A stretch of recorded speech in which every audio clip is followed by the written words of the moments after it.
நண்பர்கள்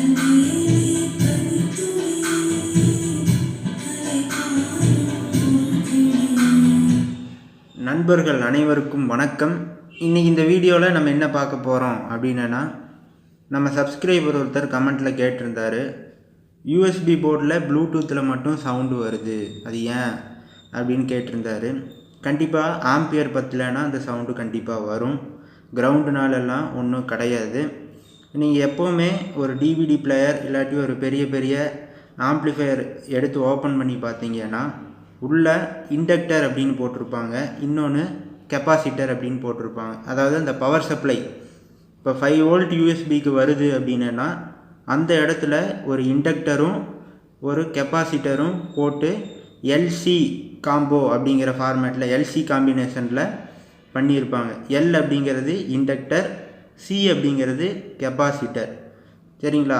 நீங்கள் எந்த ஒரு போர்டு எடுத்துட்டாலும், கம்பெனி போர்டு எடுத்துட்டாலும், அதாவது கம்பெனி ஆம்ப்ளிஃபையர், அதாவது அசம்பிள்டு இல்லாமல் கம்பெனி ஆம்ப்ளிஃபையர் எடுத்துட்டிங்கன்னா உள்ள பவர் சப்ளையில் எஸ்எம்பிஎஸ் தான் இருக்கும். அந்த எஸ்எம்பிஎஸில் அவுட்புட் 5 வோல்ட் இல்லாட்டி 12 வோல்ட் அவுட்புட் வர இடத்துல இண்டக்டரும் கெப்பாசிட்டரும் வச்சு பவர் சப்ளை எடுத்திருப்பாங்க.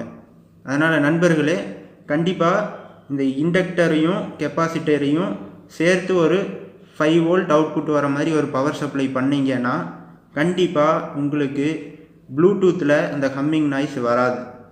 அதனால் நண்பர்களே, நான் ஒரு வருஷத்துக்கு முன்னாடியே வீடியோ போட்டிருந்தேன், எப்படி இண்டக்டரும் கெப்பாசிட்டரும் கால்குலேட் பண்ணுறது அப்படின்னு. அதனால் நீங்கள் அந்த வீடியோவை பாருங்கள், கண்டிப்பாக புரியும். இதில் இந்த பகாரியா யூஎஸ்பி போர்டில் அதே மாதிரி ப்ளூடூத்தில் ஹம்மிங் வந்துச்சு. அந்த இண்டக்டர் கெப்பாசிட்டர் வேல்யூவை கரெக்டாக கால்குலேட் பண்ணி இந்த 5 வோல்ட் பவர் சப்ளையில் போட்டிங்கன்னா உங்களுக்கு ஹம்மிங் வராது. இதில் பார்த்தீங்கன்னா இதுதான் இந்த காயில் சுற்றி வச்சுருக்கோம். இதுதான் இண்டக்டர் அப்படின்னு நம்ம சொல்கிறோம். இதை இண்டக்டர் அப்படின்னு சொல்லுவோம். இது கெப்பாசிட்டர். இந்த கெப்பாசிட்டர் ஏன் இந்த 5 வோல்ட் பவர் சப்ளையில் யூஸ் பண்ணியிருக்கோம் அப்படின்னா வோல்டேஜை பூஸ்ட் பண்ணி தரக்கு. இப்போ 5 வோல்ட் வருதுன்னா நல்ல ஒரு ஸ்ட்ராங்காக ஸ்ட்ரென்த்தாக அந்த 5 வோல்ட்டை வந்து கொடுக்கறதுக்கு. கரண்ட் அப்படிங்கிறது இந்த இண்டக்டருக்கு, இந்த இண்டக்டர் வந்து கரண்ட்டை வந்து பூஸ்ட் பண்ணி கொடுக்கும், கெப்பாசிட்டரு வோல்டேஜை பூஸ்ட் பண்ணி தரும். அதனால் நண்பர்களே, இந்த ரெண்டையும் வச்சு போட்டிங்கன்னா கண்டிப்பாக ஹம்மிங் வராது. இது வரைக்கும் யூடியூப்பில் யாரும் சொல்லலை, நான் சொல்லியிருக்கேன். ஒரு வருஷத்துக்கு முன்னாடியே இதை பற்றி தெளிவாக சொல்லியிருக்கேன். என்னோடய வீடியோ முழுசாக பார்த்துருந்தீங்கன்னா கண்டிப்பாக உங்களுக்கு புரிஞ்சிருக்கும், ஹம்மிங் வந்திருக்காது. எந்த ஒரு ப்ளூடூத்தில் மட்டும் ஹம்மிங் வருதும்பாங்க, கண்டிப்பாக அது ஆம்பியர் பத்தலை அப்படின்னா அந்த மாதிரி ஆகும். இதில் இந்த இண்டக்டர் வந்து கரண்ட்டை பூஸ்ட் பண்ணி தரக்கு இந்த இண்டக்டர் யூஸ் பண்ணுறோம். அதே மாதிரி கெப்பாசிட்டரு வோல்டேஜை பூஸ்ட் பண்ணி தரக்கு யூஸ் பண்ணுறோம். அதனால் தெளிவான சவுண்டு வரும். அது கூட உங்களுக்கு எந்த ஒரு ப்ளூடூத் ஹம்மிங்கு எதுவுமே வராது.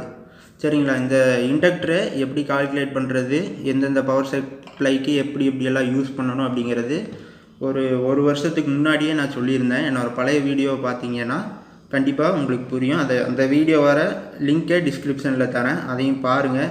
இதை முடிச்சுட்டு பாருங்கள்.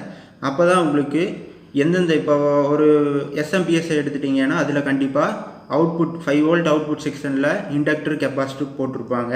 அதே மாதிரி பக் போர்டில் பார்த்தீங்கன்னா DC to DC buck board, அதாவது பக் அப்படிங்கிறது ரெடியூஸ் பண்ணுறதுல பார்த்தீங்கன்னா ஒரு 40 வோல்ட் இன்புட் கொடுத்து 5 வோல்ட்டாக கன்வெர்ட் பண்ணி தரதுக்கு உங்களுக்கு கண்டிப்பாக இந்த இண்டக்டரும் கெப்பாசிட்டரும் இருக்கும்.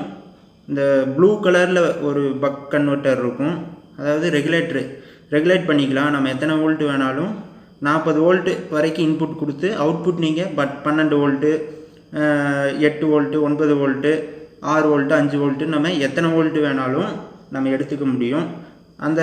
அதாவது உங்களுக்கு எப்படி சொல்கிறதுன்னு பார்த்தீங்கன்னா, அது மோஸ்ட்லி டிவிக்கெல்லாம் யூஸ் பண்ணுவாங்க, டிவி சப்ளைக்கு யூஸ் பண்ணுவாங்க. அதனால் நண்பர்களே, இப்போ ஆம்ப்ளிஃபையரில் நம்ம பவர் சப்ளைக்கும் யூஸ் பண்ணிக்கலாம். யூஎஸ்பி பவர் சப்ளைக்கு 5 வோல்ட் ரெகுலேட் பண்ணி தர மாதிரியும் நம்ம பண்ணிக்க முடியும். அதனால் இந்த DC to DC buck board கண்டிப்பாக உங்கள் எல்லாத்துக்கும் தெரிஞ்சிருக்கும்.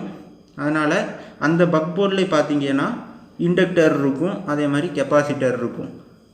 அதனால் நண்பர்களே புரிஞ்சிருக்கும்னு நினைக்கிறேன். இனிமேல் தொடர்ச்சியாக டெய்லியும் ஒவ்வொரு வீடியோ கண்டிப்பாக வரும். அதனால் நன்றி நண்பர்களே, நன்றி. அடுத்த வீடியோவில் பார்ப்போம்.